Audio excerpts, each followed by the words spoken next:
In this screencast, I'm going to talk to you about thesis statement, which is something that you've learned in the past and you've probably been taught every year, but some of you told me that you would like to have a little refresher. So I put together this Prezi, which is going to show you, when I think about thesis statements, there's really 6 concepts or 6 facts about a thesis statement that I want you to understand. And then I'm going to show you 3 examples of thesis statements, one that I would consider to be a partially proficient thesis statement, one that's proficient, and one that's advanced. So let's start out with what it is. This is something you probably already know, but hopefully it's a review. First of all, a thesis statement is a statement. It is not a question. You cannot end your introduction with a question. You have to tell us the main idea or the focus of your piece of writing. In this case, it's an essay. So it's a statement of the main idea. It states that main idea as a fact, and this is something that I have had students struggle with in the past. Yes, it is your analysis, your opinion, your interpretation of our essential question, but you're going to prove it with evidence, so you state it as if it was a fact. Yes, maybe somebody would disagree with you, but you are going to state your thesis as a fact. Another way to think of it is that it is a claim that you'll spend the rest of your essay supporting with the specific examples from the text, whether it's quotes or paraphrasing an event that happened. You will back up your claim with evidence. The next thing I want you to know and understand about a thesis statement is that it should not be an obvious statement. And if you write something like these 3 bullet points here, I will smack your face off. This is the kind of thesis statement that I might expect to see from a 3rd grader, a 4th grader. We no longer will you say something that's this obvious. In this essay, I will be writing about, or this essay will prove, or the topic of this essay is. No. If your ideas are strong and your organization is clear, you should not have to tell me what you're about to say. Just say it. Don't tell me what the writing is going to be about. Just write it. Don't tell me what the essay is going to prove. Just prove it. Get to the point.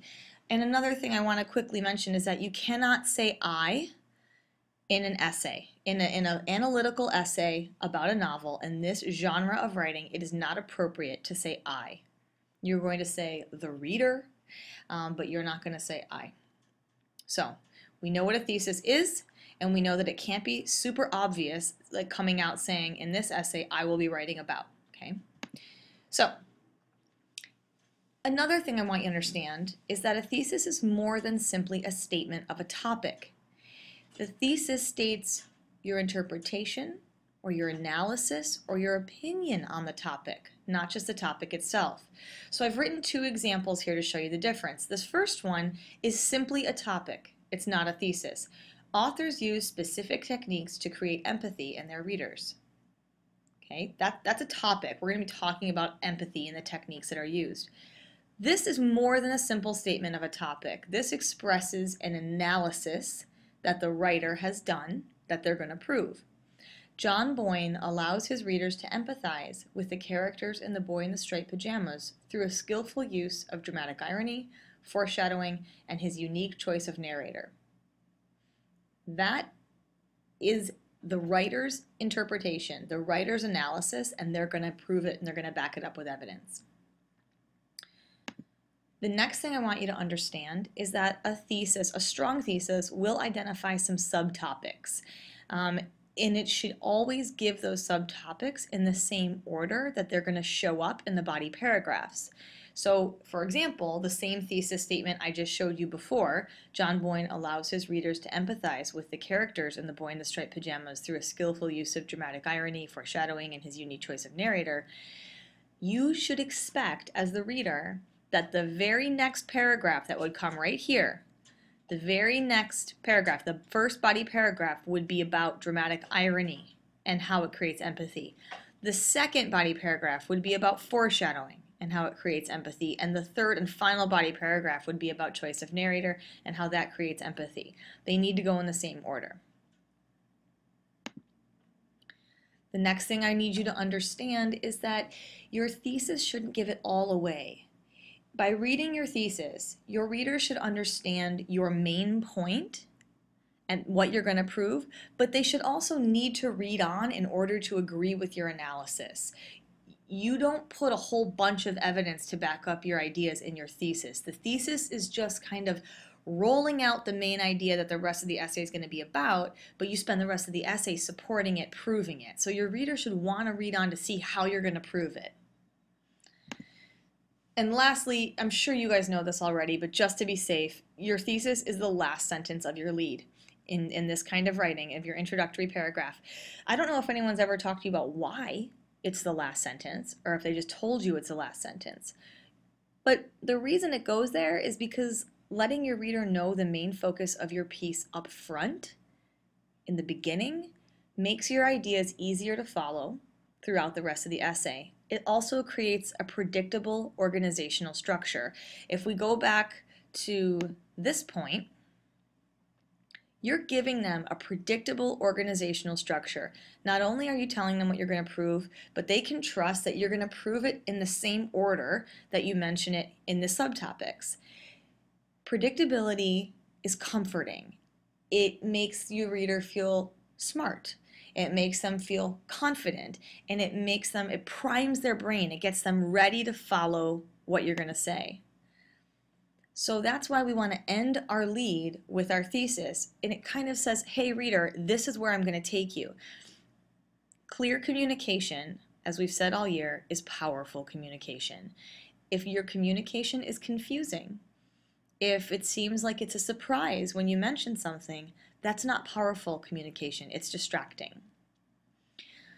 So we've learned that a thesis, we've learned that it's a statement that is your interpretation of a topic, your analysis of a topic, that you will spend the remainder of your essay proving.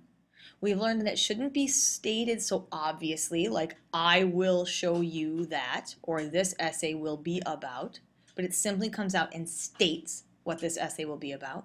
We've learned that it should have subtopics, and those subtopics should be listed in the same order you're going to discuss them. We've learned that it shouldn't be super detailed. The reader should have to read on to figure out why you interpreted the topic the way you did, and to feel confident that you've proven it. And we've, again, been reminded that it goes in the last sentence of the introductory paragraph so that it sets your reader up to know what to expect. Now let me show you a few different thesis statements. These are all possible thesis statements for an essay on the boy in the striped pajamas. I'm going to start with the one that I consider to be partially proficient.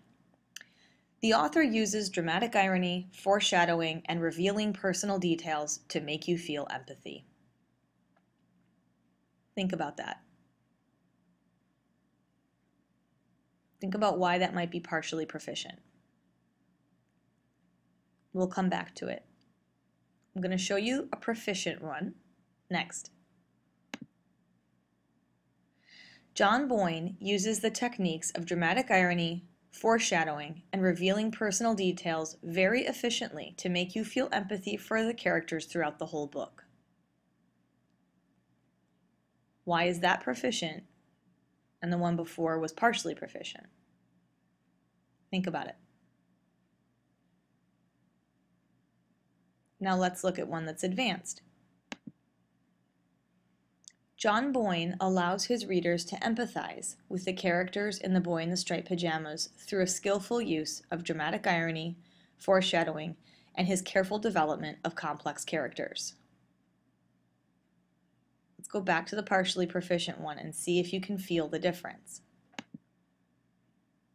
The author uses dramatic irony, foreshadowing, and revealing personal details to make you feel empathy. It's complete. That's why it's not below proficient. It is a complete thesis, but what are we lacking here? What could we do a better job at? How could this be solid? Look at the difference when we move to this one.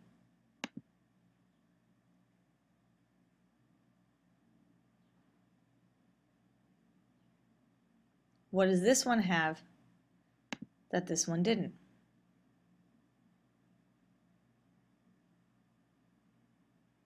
And when we go to the advanced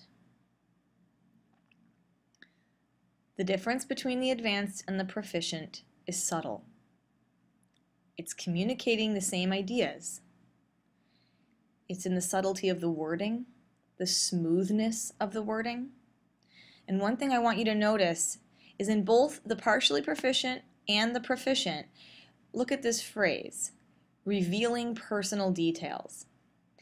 Yes, that's the phrase we used when we were discussing it in our novel study discussions, but when we go to write this piece of writing, this analytical essay, this phrase, revealing personal details, maybe that's not the smoothest way to say it. Maybe there's other ways you can communicate the same idea, but in a way that flows more smoothly in your entire thesis statement. You see how I changed it a little bit in the advanced one?